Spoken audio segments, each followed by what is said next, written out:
Fin da bambino mi è sempre piaciuto arrampicarmi in alto.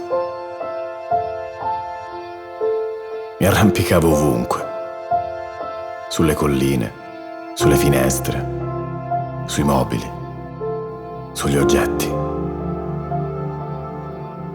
Poi, crescendo, mi arrampicavo sugli specchi, quando non sapevo cosa dire.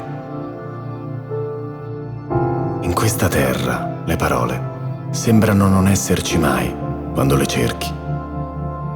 Ed è per questo che ci rifugiamo nel lavoro, ancor prima di ricorrere alle preghiere.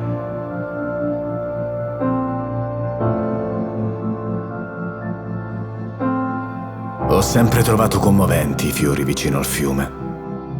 Non importa che tipo fossero, non l'ho mai saputo, ma li vedevo affrontare la corrente qualsiasi cosa accadesse, come fossero loro, grazie alle radici, a tenere unita la terra.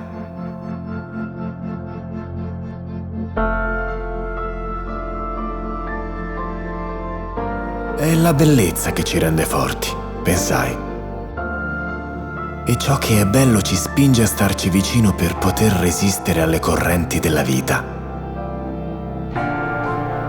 Iniziai così a guardare il mondo con altri occhi, con lo sguardo socchiuso dai sorrisi e non dai dubbi, perché se si osserva con attenzione, qui tutto ha la forza di quei fiori e della loro bellezza. Anche io ho imparato a comportarmi come loro.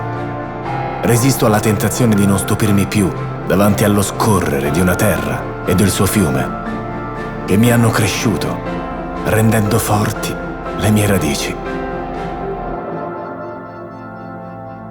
Non ho mai più smesso di arrampicarmi in alto.